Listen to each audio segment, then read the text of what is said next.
Cette émission, nous recevons un grand nombre de femmes, des profils qui sont variés les unes des autres et qui viennent sur ce plateau pour nous faire part de leur expérience de vie, leur expertise, mais aussi tout simplement de pouvoir discuter autour d'une causerie féminine sur les sujets et les thématiques de vie courantes. Et aujourd'hui, nous allons recevoir Paola Pérez qui nous fait vraiment le plaisir de pouvoir être sur le plateau. Bonjour Paola, comment vas-tu? Bonjour Sandrina, je vais très bien, je suis très heureuse d'être sur ce plateau et de pouvoir échanger avec toi. Merci à toi de ton invitation, vraiment. C'est moi qui suis ravie de ta présence sur le plateau. Alors on va rentrer dans le vif du sujet. Alors est-ce que tu peux déjà te présenter à toutes ces personnes qui nous suivent, nous dire qui tu es, qu'est-ce que tu fais? Oui, avec grand plaisir. Alors effectivement, tu sais, quand on me pose cette question-là, pour moi c'est toujours un petit peu challengeant parce que tu sais, on est tellement multiples, on a tellement de facettes en fait, que d'en trouver une qui soit la plus adaptée par rapport à une thématique, pour moi c'est toujours un challenge. Donc de façon globale, effectivement, je suis maman de 3 enfants. Et ça, c'est important pour moi parce que ça a vraiment un peu teinté mon parcours professionnel, puisqu'il y a eu une grande partie où j'ai fait du soutien à la parentalité. D'accord. À travers tout ce qui est périnatalité, tu vois, l'allaitement, le portage, le massage, la communication avec ses enfants, le lien, les relations interpersonnelles, enfin tout un ensemble autour de la parentalité. Et par ailleurs, forcément, j'en suis venue à avoir un accompagnement type coaching, c'est-à-dire un accompagnement global dans les objectifs et les projets des personnes dans leur vie, concrètement, les mises en action. Et de fait, ça s'est tout naturellement plutôt orienté vers les femmes, en grande majorité, et à travers leur parcours de vie et notamment les transitions de vie. Parce que souvent, dans la vie de chacun, nous avons des transitions de vie et ces transitions de vie sont une grande opportunité et en même temps, parfois, des situations délicates à aborder. Un peu comme quand tu es face à la croisée de chemin et que tu ne sais pas trop où aller. Et moi particulièrement, j'aime beaucoup ces transitions de vie, ces moments-là, parce on va en parler, tout ça. Ça permet aux gens justement de s'orienter. D'accord. Donc, pour revenir à ta question, mon accompagnement, il se traduit à travers du coaching holistique, c'est-à-dire global, puisque j'intègre tout mon parcours de diététicienne, donc de nutrition, tout un parcours autour des thérapies brèves, libération émotionnelle, pouvoir justement gérer son stress, accueillir les émotions, la communication, etc. Et toute la partie coaching autour des neurosciences et de la mise en action et justement du travail sur les croyances, les paradigmes, des choses comme ça. D'accord. Et donc aujourd'hui, notre thématique du jour, c'est la transition de vie, les transitions de vie, parce que tu viens justement de nous faire comprendre qu'il y en a plusieurs, surtout pour nous en tant que femmes. Alors c'est quoi une transition de vie? Une transition de vie, c'est juste le cycle de la vie, entre guillemets. C'est-à-dire que tout change, tout évolue. Et c'est normal qu'on passe d'une situation à une autre. Ça nous permet de grandir, ça nous permet d'évoluer, ça nous permet d'élargir en fait notre expérience, ce que l'on aime faire, ce que l'on aime apporter, ce que l'on aime, notre contribution au monde. Et ces transitions de vie, c'est un peu comme quand on sort d'une zone, ce qu'on appelle souvent les zones de confort, une zone où on commence à bien maîtriser son environnement, etc. Dans une autre, on élargit en fait cette zone-là, et c'est ce passage-là qui peut être un peu inconfortable, parce qu'en fait, c'est comme si on perdait un peu nos repères momentanément, et il peut être un petit peu délicat justement de se repositionner en disant qu'est-ce que je veux vraiment maintenant, quelle est l'opportunité que je veux saisir, comment je vais mettre en action, quel choix je vais poser pour pouvoir aller vers vraiment ce qui me plaît et ce qui est bon pour moi et et pour mon entourage. Alors, est-ce qu'aujourd'hui, la transition de vie, pour nous toutes, hein, Oui. femmes, puisque de toute façon, je pense que chacune de nous, à ce moment-là, et je pense que ça parle à plusieurs, on se retrouve sur plusieurs périodes. Alors, est-ce que, généralement, ce sont des choses qui se font tout naturellement? Est-ce qu'on en prend réellement conscience ou c'est des choses où il faut vraiment tout le temps se préparer finalement à passer cela oui, à cela? Alors, je dirais que c'est quelque chose de naturel, c'est-à-dire que, par exemple, dans la vie d'une femme, eh bien, déjà, il y a l'enfance, puis après, il y a l'adolescence, puis après, on rentre dans l'âge adulte, et puis après, il y a potentiellement les relations amoureuses, et puis après, le mariage, et puis potentiellement le mariage, puis potentiellement les enfants, etc. Donc, tu vois, c'est quelque chose.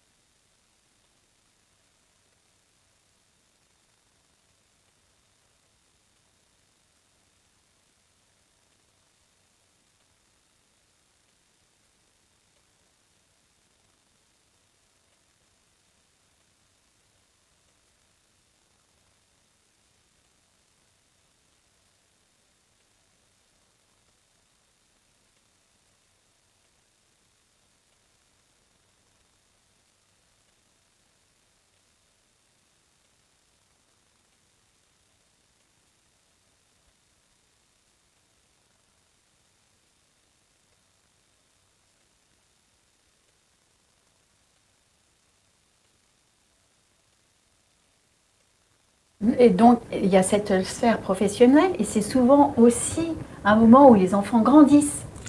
Donc, on n'est plus maman, on est mère. Enfin, tu vois, il y a des changements à ce niveau-là. Parfois, il y a les enfants, enfin, à un moment donné, il y a les enfants qui partent aussi. Et c'est ce qu'on appelle souvent le syndrome du nid vide, c'est-à-dire pour une femme, pour une maman, ça peut être aussi challengeant d'avoir à se repositionner autrement. Et puis, ça peut être aussi dans la vie amoureuse, dans la vie de couple, dans la vie globalement, où on est à un moment où on se dit, ok, j'ai maintenant 40, 45, 50 ans, qui je suis vraiment, tu vois. Mais est-ce que quand on est justement dans ces moments, dans ces instants, est-ce que on est certainement dans un mal-être ou peut-être pas forcément? Pas forcément. Mais Alors, enfin, quand même, malgré tout, c'est pas forcément un mal-être. Enfin, tu vois ce que je veux dire. Moi, je trouve que les changements peuvent être inconfortables sans que ça soit forcément un mal-être, tu vois. d'accord. La différence entre l'inconfort et la souffrance, ou la douleur, ou le mal-être. Simplement, ça peut être aussi source de beaucoup de doutes, de ne plus savoir où on en est, de se sentir comme Perdu. Voilà, perdu. C'est-à-dire que perdu un peu dans un océan avec le passé, Oui, l'instant et puis le futur. oui. Donc, un doute, tu vois, un mélange, mélange ouais. et il faut finalement réussir à retrouver son chemin, Exactement. sa voie. Mais quand on est justement dans cette condition, alors Eh bien, moi, je trouve que c'est une belle opportunité, malgré tout, tu vois, parce que souvent, les femmes viennent, elles disent « Ah, je suis perdue ». Et c'est vrai que je leur dis « Mais oh, c'est magnifique !» C'est magnifique parce que c'est une belle opportunité. Tu sais, quand on est souvent dans... Oups, pardon pour le micro. Quand on est dans cet état-là, où on ne sait plus trop où on en est, c'est une belle opportunité pour revenir à soi.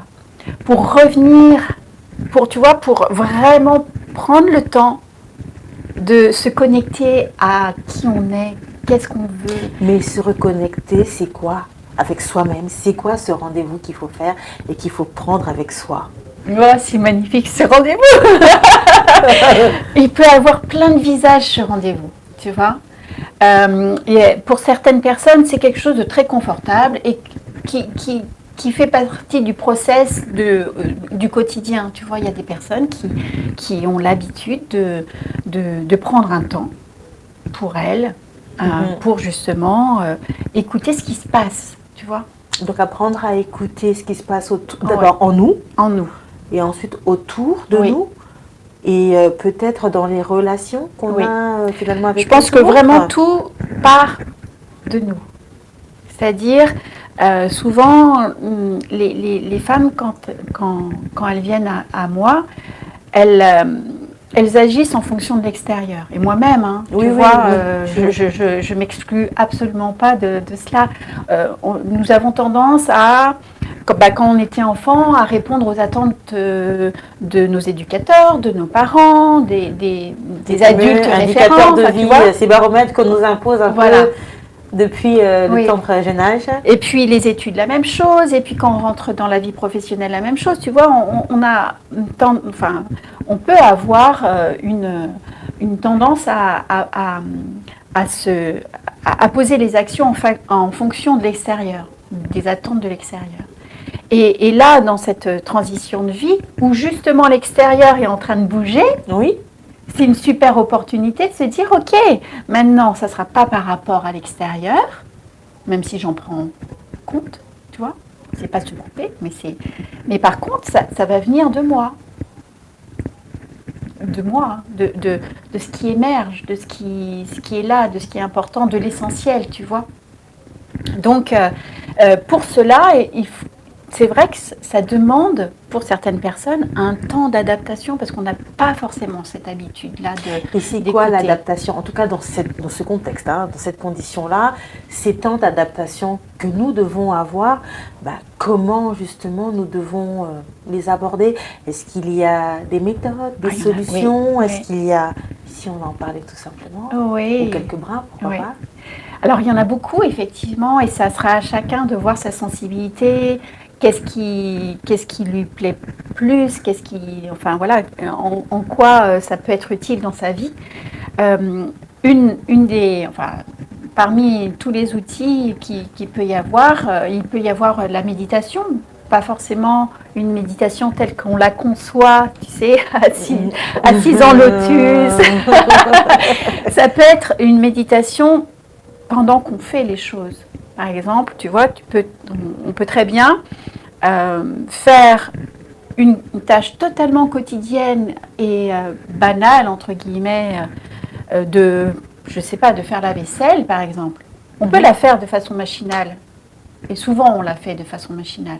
Ou bien, on peut la faire comme une sorte de méditation. C'est-à-dire, ok, je me reconnecte à mes sensations, à ce que je vois.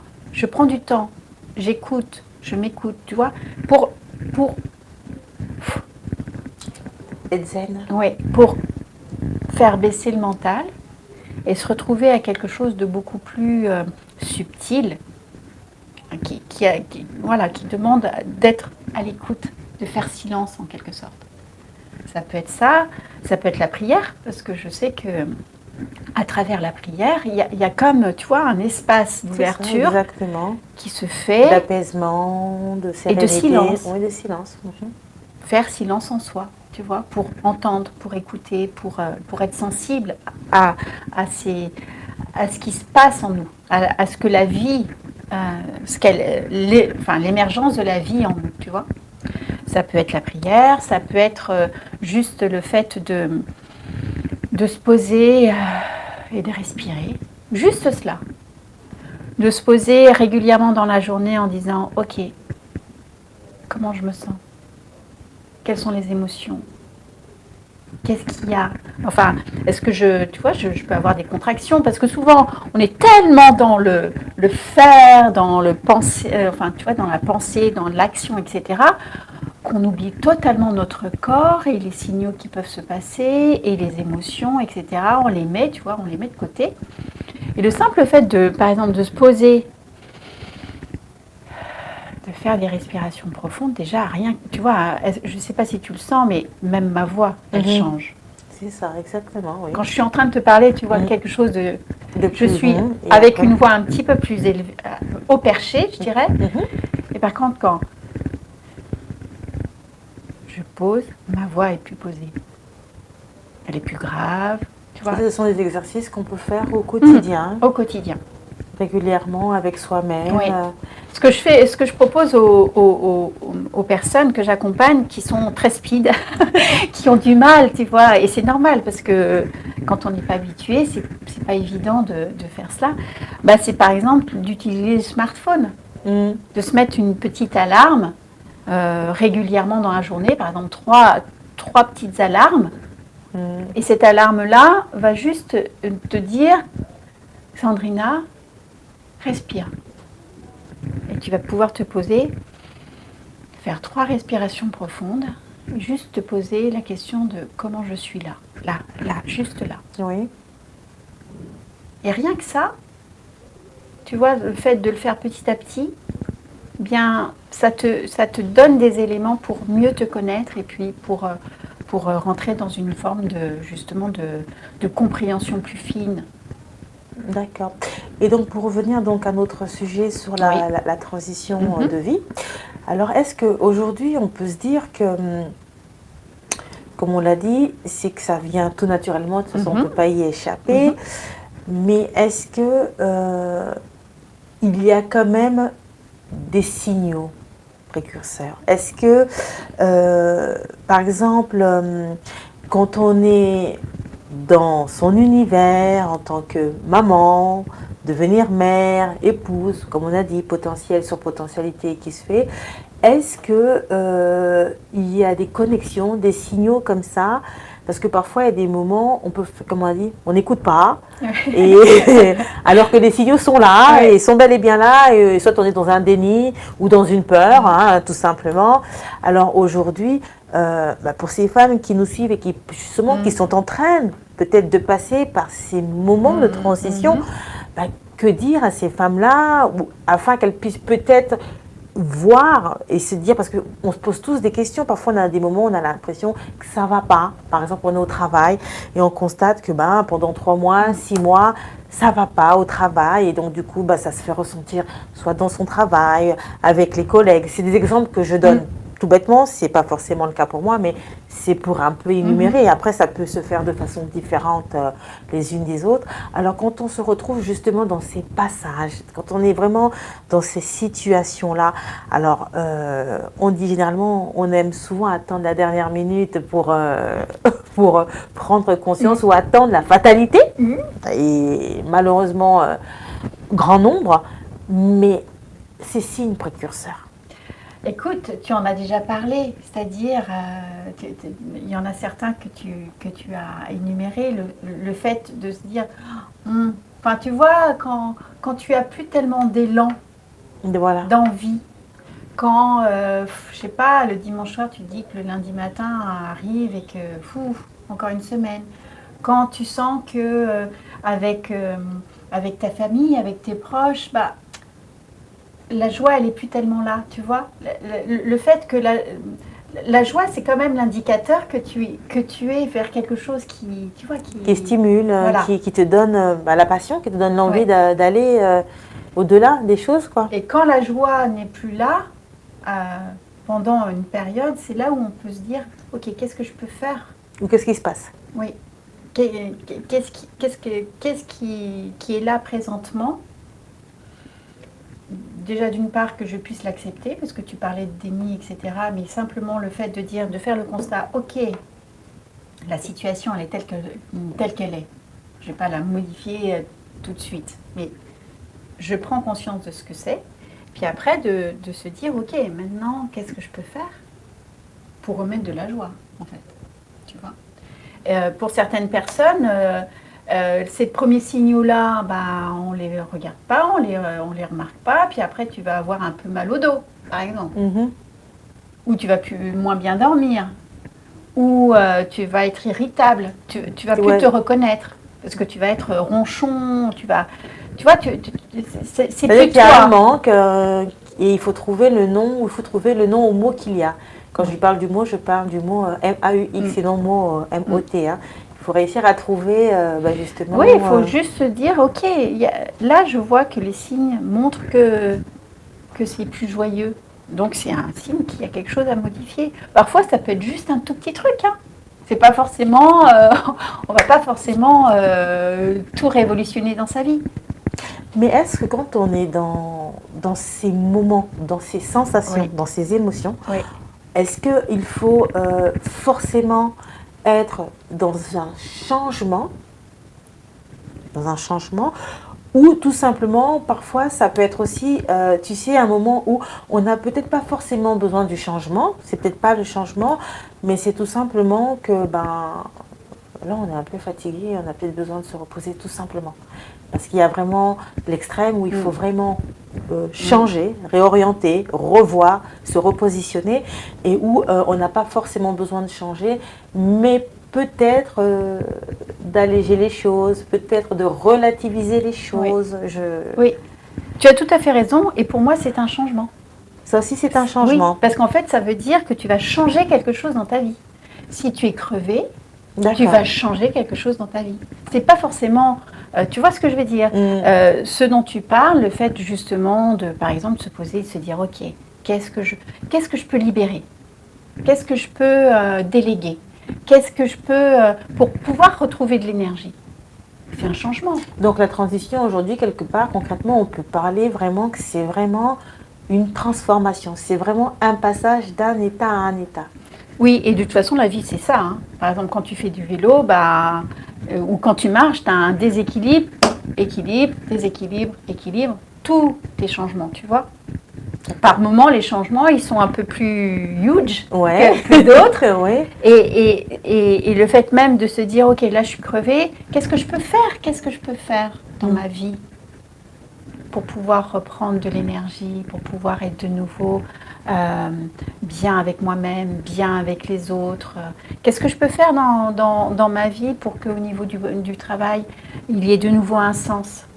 C'est pas forcément changer le travail, tu vois ce que je veux dire? Ouais, c'est ça exactement. Ceci dit, c'est un changement. Un changement soit de focus, parce que des fois on voit que on voit que l'arbre qui cache la forêt, et puis on se focus sur oui, si je n'avais plus, si j'en sais rien, si j'avais pas ma collègue Martine, tout serait formidable. Mais en fait, la collègue Martine, elle y est pour rien. Elle y est pour rien, tu vois. Et parfois, il faut juste changer un petit peu en se disant, ok, d'accord, donc qu'est-ce que je peux remettre dans mon travail qui puisse me remettre en joie? Et c'est pas forcément quitter mon boulot. Ça peut être remettre, si une de nos valeurs, c'est justement la créativité, ok, comment je peux mettre de la créativité dans mon travail? Ça va peut-être t'amener à changer de travail. Pas forcément.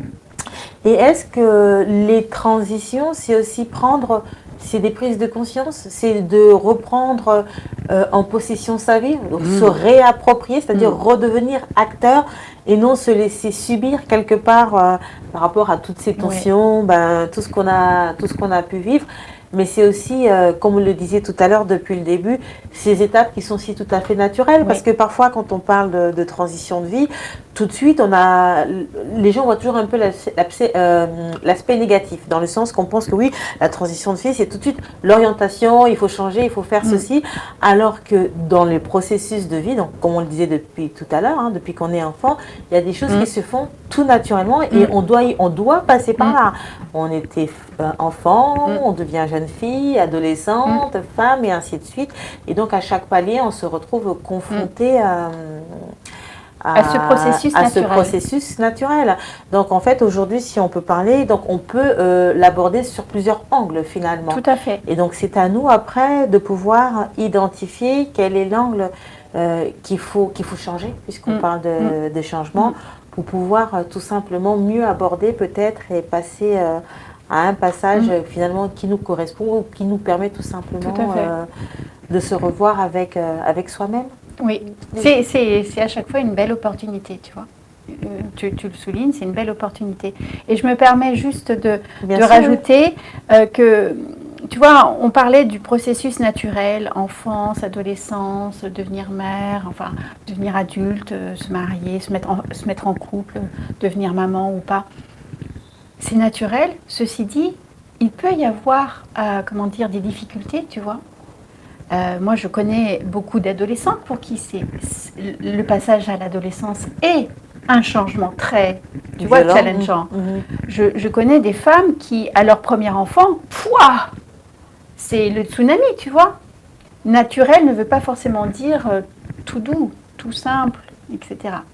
Moi, j'ai une question justement sur ce que tu es en train de dire. Donc, dans ces transitions de vie, quel que soit l'âge, la circonstance, les situations et autres et tout ça, est-ce que pour une personne qui a un équilibre, un bon équilibre, quand je dis un bon équilibre, c'est-à-dire une personne qui a eu, on va dire, un processus, un parcours, on va dire, plus ou moins normal, est-ce que cette personne-là, les passages se feront de façon beaucoup plus souple, ou est-ce que les personnes justement qui vont passer par ces turbulences de passation à passation dans la transition de vie, est-ce que c'est lié à des carences quelconques, hein, peut-être une enfance difficile, un manque d'estime de soi, de la maltraitance, n'importe quelle chose, je ne sais pas. C'est tout simplement pour le souligner, mais c'est aussi pour permettre aux femmes qui nous suivent de mieux identifier en fait finalement ces transitions de vie. Comme ça peut leur permettre de savoir dans leur transition si ce sont des transitions qui sont, quand on va dire normales, on peut pas, voilà, hein, on va vieillir, donc l'usure, il faut l'accepter, donc c'est normal. Il y a des transitions vraiment qui seront parfois peut-être liées à des conséquences, carences ou autres et tout ça, donc.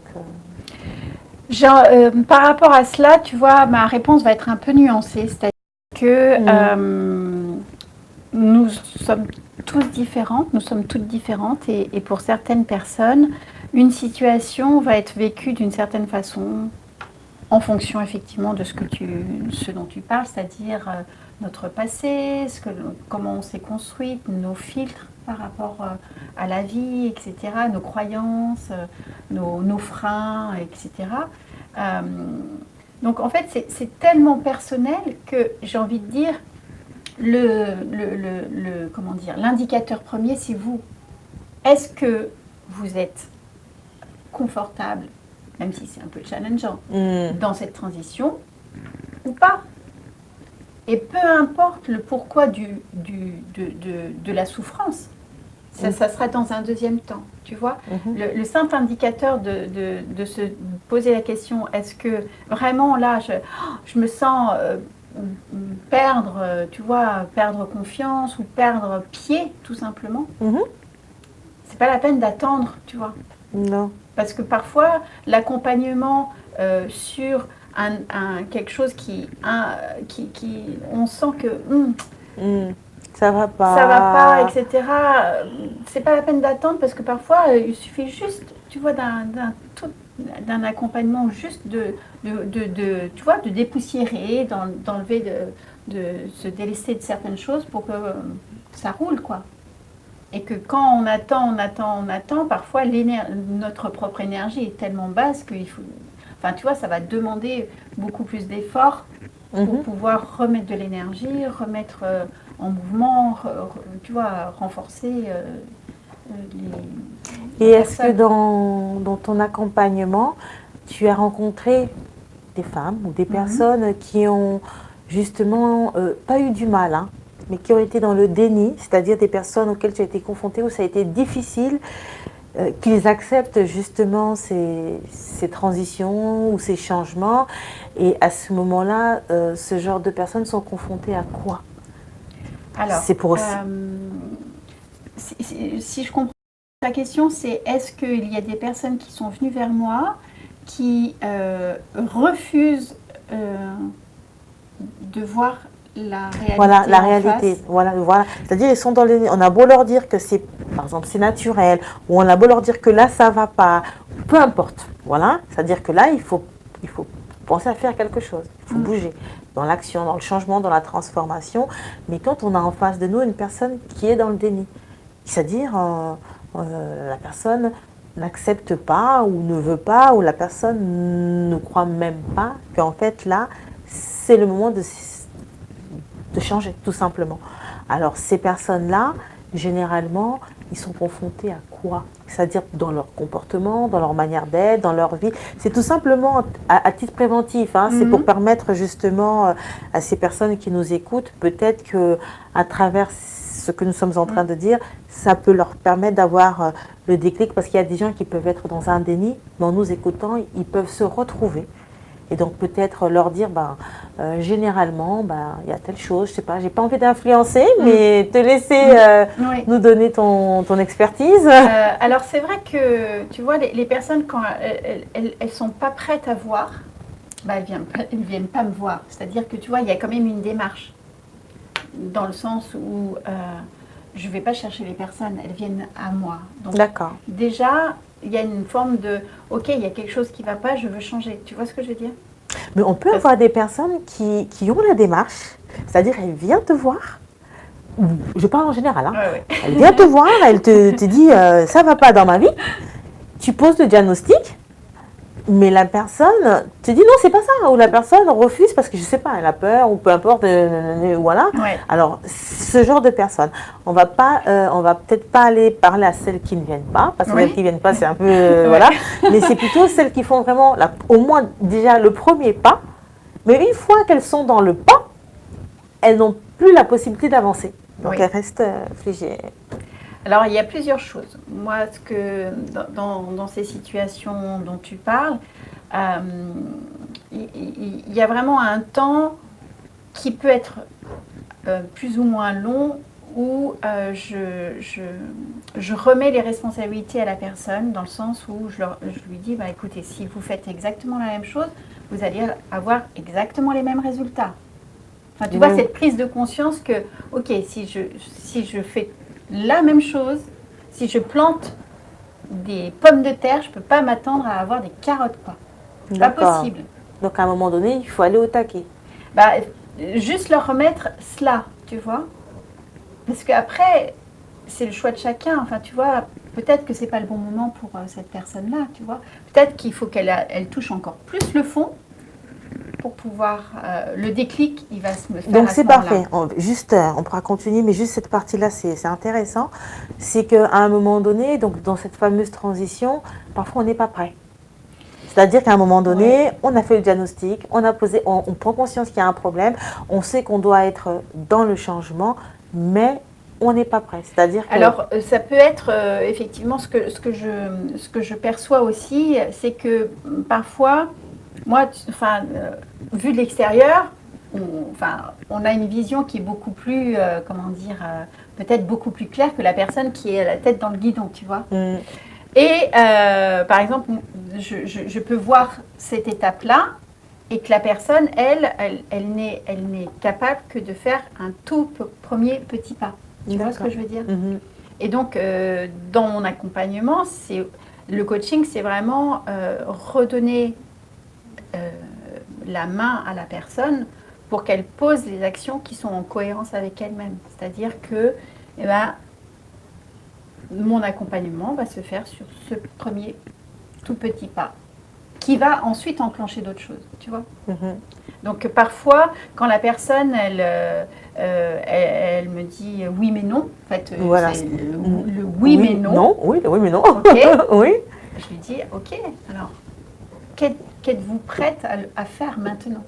Et donc du coup, c'est le oui mais non, mais ok, qu'est-ce que vous allez mettre en place? Parce que finalement, dans le oui mais non, c'est quand même un cri de désespoir. C'est quand même aussi un appel. C'est simplement qu'il faut peut-être à un moment donné tirer la personne, prendre aussi la personne, parce qu'il y a des personnes qui, d'eux-mêmes, prennent la décision de changer, parce qu'ils ont la capacité, ou voilà. Et d'autres, en fait, ils appellent, mais ils ont peut-être besoin qu'on les materne un peu plus, ou qu'on aille vraiment les prendre. Faire le premier petit pas, tu vois, les accompagner. Et puis aussi, moi, j'aime bien aussi accompagner dans justement la libération des peurs. Tu sais, la peur que, j'en sais rien, enfin, derrière le oui mais non, il y a souvent un frein. Oui, c'est vrai. Tu vois, et le fait d'identifier ce frein, de le mettre en lumière pour pouvoir justement s'en libérer, permet à la personne après de faire beaucoup plus facilement le pas. Donc c'est pour ça que les thérapies brèves, et notamment la libération émotionnelle, moi ça m'aide beaucoup dans mon accompagnement, parce que à un certain moment, l'intellect, tu vois, le cartésien, ça a ses limites et le fait de pouvoir, en arrière-fond, pouvoir libérer justement cela, ça aide bien. Et est-ce que justement dans ces processus de transition, est-ce que ce sont parfois des moments ponctuels, c'est-à-dire passagers, là, de l'instant, et est-ce que ce sont des choses finalement qui parcourent toute une existence, ou c'est... Là aussi, tu vois, c'est propre à chacun et je pense qu'une des clés pour que justement ça soit rapide, entre guillemets, c'est déjà l'acceptation. C'est accepter le fait que ça change. Parce que parfois, on est accroché au passé, on est accroché à ce que l'on avait, et tant qu'on lâche pas, on ne peut pas avoir les mains ouvertes pour accueillir. Et il n'y a pas de délai pour cela, c'est-à-dire que ça dépend maintenant de tout un chacun. Ouais. Autant pour une personne, le déclic peut se faire là dans les médias, ouais. Autant ça peut prendre des jours, des semaines, des mois, et d'autres peut-être toute une vie. Écoute, je pense que de toute façon, l'être humain, c'est dans la nature de l'être humain à un moment donné, quand même, de rendre les armes, entre guillemets, par rapport à la réalité. Ceci dit, effectivement, il y a certaines personnes pour qui ça peut prendre plus de temps parce qu'il y a besoin de lâcher prise, tu vois. Mais qu'est-ce qu'on peut dire aujourd'hui à toutes ces femmes, en tout cas qui nous suivent, toutes ces personnes, parce qu'on ne peut pas exclure, parce que c'est quand même quelque chose qui impacte finalement tout le monde, même si c'est vrai que la cible est féminine. Alors, pour ces personnes qui se sont perdues en chemin, qu'est-ce que tu pourrais leur dire? Que déjà, dans l'absolu, il n'y a rien, il n'y a pas de mauvais, enfin tu vois ce que je veux dire. Par le fait de s'être perdu, on a pu avoir plein d'opportunités d'apprendre des choses. Donc, tu vois, c'est important de remettre du positif, entre guillemets, dans cette perception de je me suis perdue, quoi. Déjà cela, et puis une autre chose, c'est qu'effectivement, il est toujours possible de juste se poser, au lieu de, tu vois, voilà, de courir à gauche. Juste se poser et se dire, ok, qu'est-ce que je veux? Qu'est-ce que je veux vraiment? Qui je suis vraiment? Quelle est la personne, quoi? En fait, venir à sa rencontre.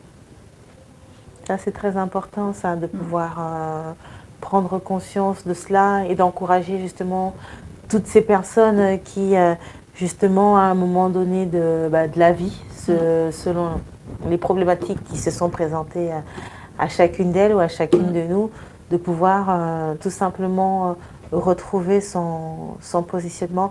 Est-ce que cette démarche, c'est quelque chose de difficile? Est-ce que c'est, tu vois, c'est... Oui. Ça peut être délicat, mais c'est tellement chouette.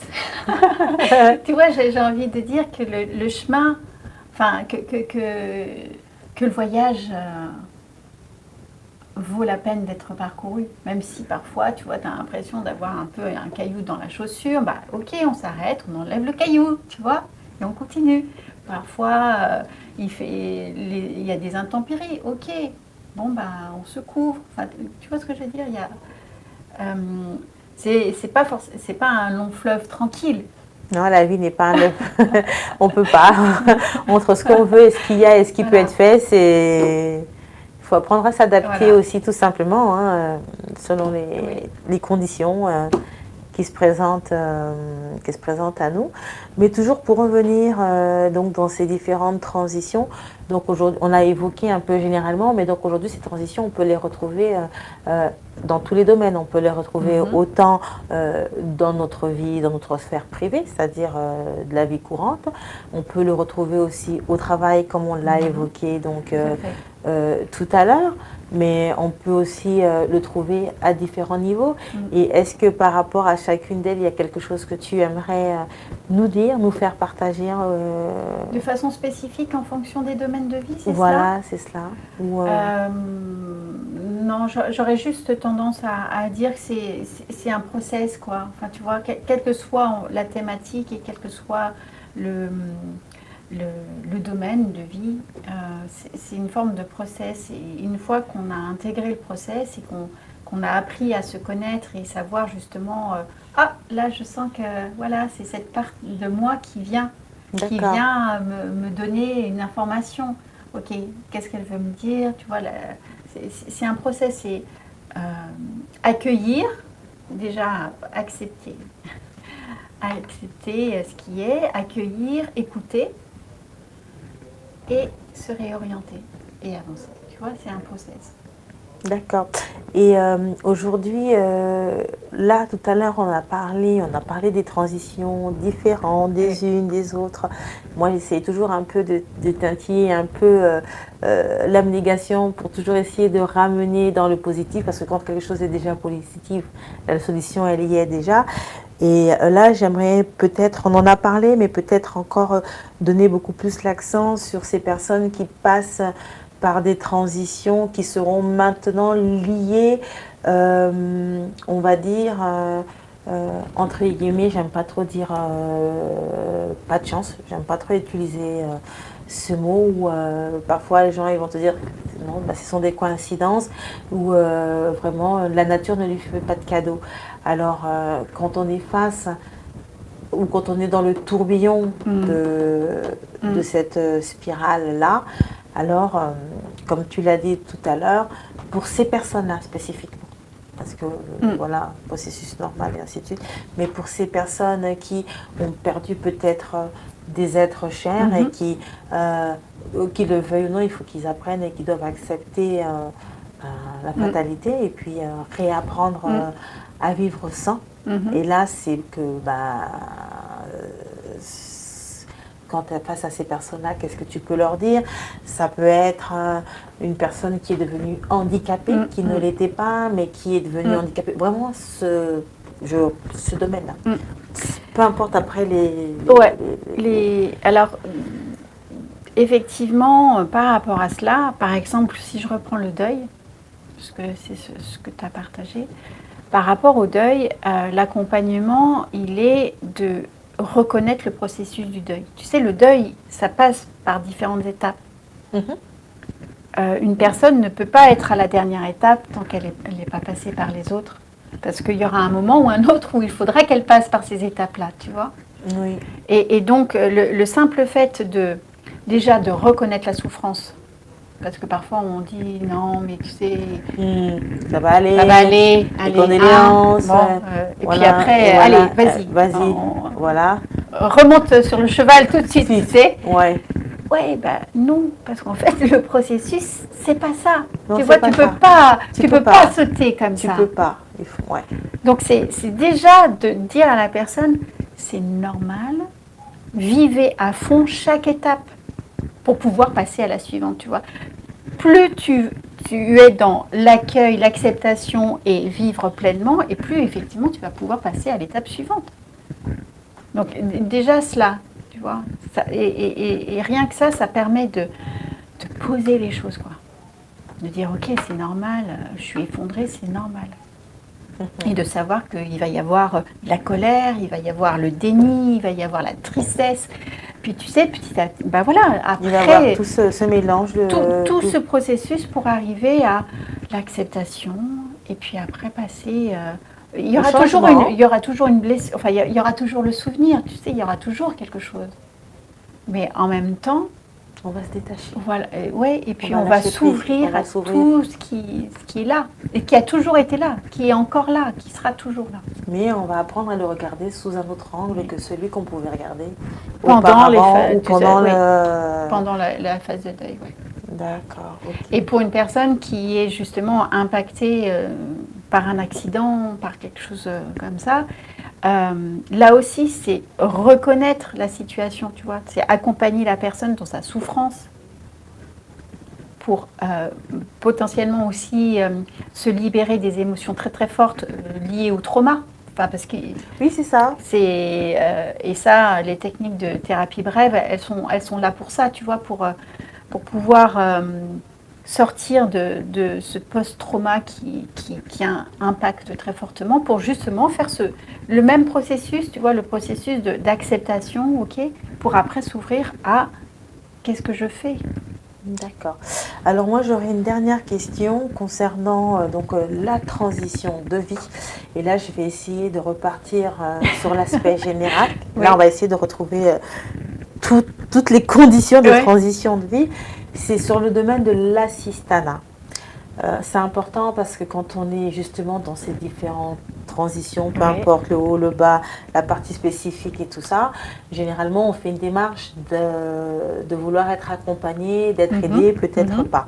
Mais est-ce que pour les personnes qui sont, pour nous toutes qui sommes justement dans ces transitions de vie, est-ce qu'il est bien ou est-ce qu'à un moment donné il va falloir apprendre à se détacher, je ne sais pas trop, je ne vois pas si tu vois ce que je veux dire, parce que c'est important, parce qu'il y a des personnes qui aiment rester assistées tout le temps, tout comme il y a des personnes, donc justement, pour aussi ces personnes qui nous suivent, qu'est-ce qu'on peut dire à ce niveau-là? Ouais.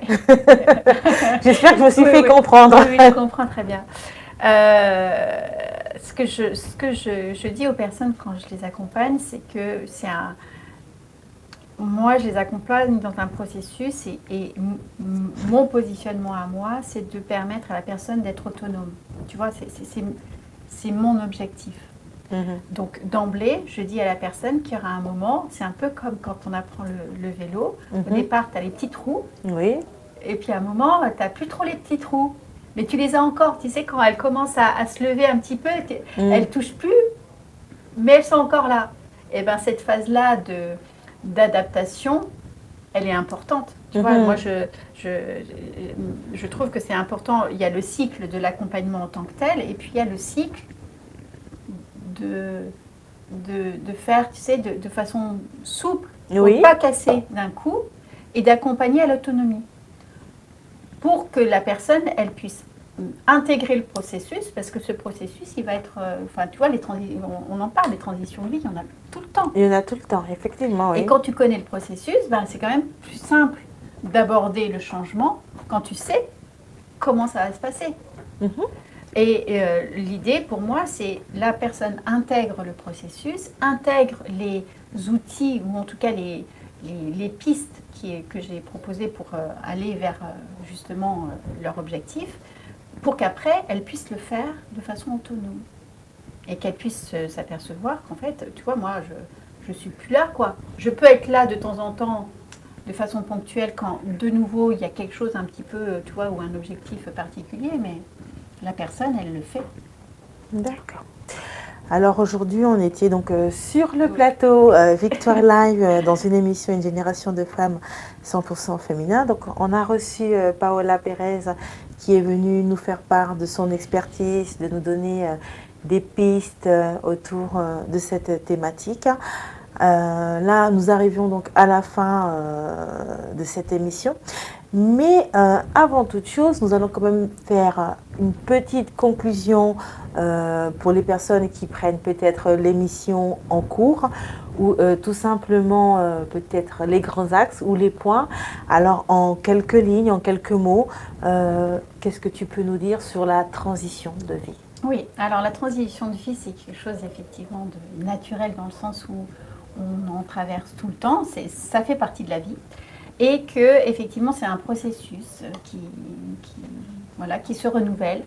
Par moment, on peut être vraiment dans une situation tellement inconfortable, tellement souffrante entre guillemets, que le fait d'être accompagné, ça nous permet justement de faire cette étape de transition de façon plus légère. Et auquel cas, effectivement, des personnes, des professionnels sont là pour ça. Et notamment, effectivement, moi, j'aime vraiment cela parce que j'aime accompagner la personne à l'autonomie, j'aime accompagner la personne à la reconnexion à qui elle est pour justement pouvoir faire cette transition de vie.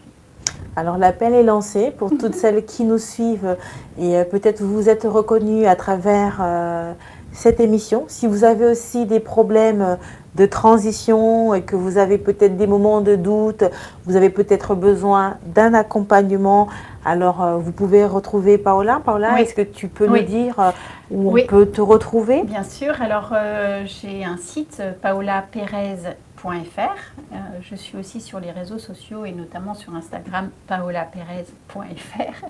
Et effectivement, j'accompagne en présentiel sur Paris, près des Champs, et également beaucoup par Skype, Zoom, enfin tu vois, en virtuel entre guillemets, parce que ça marche très bien. D'accord. Et est-ce que là, tu as peut-être des événements ou des choses en cours que tu aimerais présenter aussi à la toile, que je te laisse le temps de le faire? Merci. Alors, mes actualités, c'est qu'effectivement, avec un collectif de conférenciers, on fait le tour de France des conférences francophones. C'est le premier tour de France des conférenciers francophones. Et le 12 et le 13 octobre, nous aurons des dates au Mans et à Angers. Donc ça, effectivement, je vous invite à venir parce que c'est vraiment chouette. Et l'autre actualité, c'est que j'accompagne avec une autre coach des managers, des entrepreneurs, donc hommes et femmes, dans un mastermind sur une année pour justement mettre à profit le cerveau collectif et des outils de coaching, enfin tu vois, de mindset, d'état d'esprit et d'outils pratiques dans justement le fait de se mettre des objectifs et de les atteindre. Donc le mastermind, il est en présentiel, c'est une fois par mois, à Paris, près des Champs, et effectivement l'idée c'est ensemble, on va plus loin, et le cerveau collectif permet vraiment une belle émulation et de belles réussites. Alors, toutes ces informations, vous les retrouverez dans les commentaires. Pamela, elle nous transmettra donc tous les coordonnées concernant les différentes activités et puis comment faire finalement pour pouvoir la contacter. Si vous avez des questions par rapport à ce live ou d'autres questions, vous pouvez, n'hésitez pas en replay poser ces questions. Donc, elle se fera une joie de vous répondre à vos questions. Si vous avez besoin d'une expertise plus approfondie, n'hésitez pas. Elle est là pour ça, avec grand plaisir. Alors moi, j'ai été ravie de t'avoir reçu sur le plateau.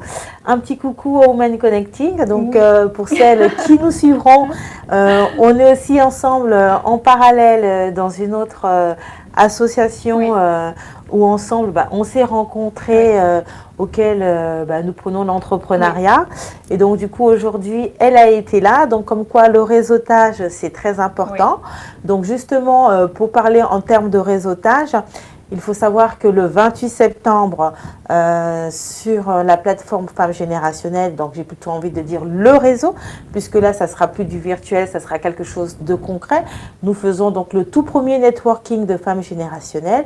Alors, je pense que vous avez dû voir là depuis un certain temps la campagne concernant cet événement.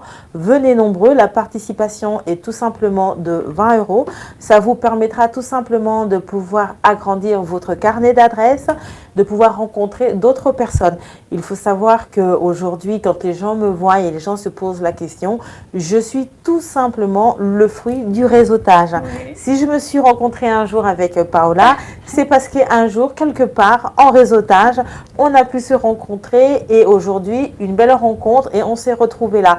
Donc, les opportunités de vie, comme on le disait tout à l'heure, c'est aussi ça, c'est aussi de se lever et de partir à la rencontre de son public, de ses ambitions, de ses rêves, de ses projets, mais aussi pour celles qui sont déjà dans l'entrepreneuriat, de s'enrichir, d'aller rencontrer d'autres entrepreneurs et de savoir ce qui se passe sur le marché, ce qui est déjà existant.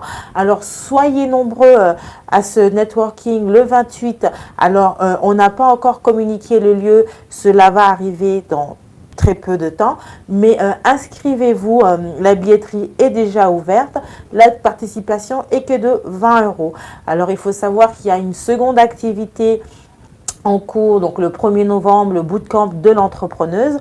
C'est une journée sur lequel nous promouvons donc l'entrepreneuriat. Cette année-ci, c'est l'esprit d'entreprendre la vision. Alors, c'est conçu pour toutes celles qui sont en projection, pour toutes celles qui sont déjà dans le monde entrepreneurial et puis tout simplement aussi pour les curieux. Pendant une journée, nous serons là, il y aura des surprises, il y aura des intervenantes qui viendront de toutes parts et qui viendront vous faire part de leur expertise, qui vous donneront des outillages, qui seront là pour vous rebooster et pour vous parler du marché actuel, de ce qui se passe et de ce qui existe dans le monde entrepreneurial, mais surtout de vous donner des informations concrètes pour votre business et pour savoir ce qu'il y a réellement à ce niveau-là sur le marché. Alors, inscrivez-vous nombreux. Vous avez besoin d'avoir des informations, vous pouvez nous écrire soit sur femmesgénérationnelles@gmail.com ou encore desfemmesgénérationnelles@gmail.com. On se fera vraiment un plaisir de vous répondre. Suivez-nous sur les réseaux sociaux, sur LinkedIn ou encore sur YouTube, Instagram. On est là, on est présent. On essaye de rester visible et on essaye de croître chaque jour un peu plus. Il faut savoir qu'on est là pour essayer de perdurer et de rester dans la durée. C'était Sandrina Pacotte de Femmes Générationnelles dans une émission Une génération de femmes 100% féminin.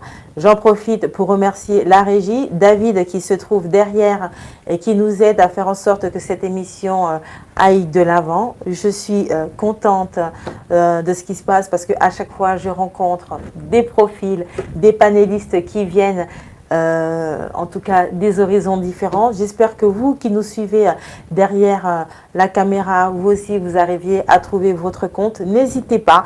Pour toutes celles aussi qui veulent justement venir sur le plateau et qui veulent apporter une expertise ou qui ont besoin de promouvoir leur événement, vous pouvez aussi nous contacter via les coordonnées que je vous ai communiquées tout à l'heure. On se fera un plaisir plutôt de vous rencontrer. C'est ça les aléas du direct. Mais bon, c'est pas grave. C'était Sandrina Pacotte et je vous remercie et à très bientôt pour une nouvelle émission.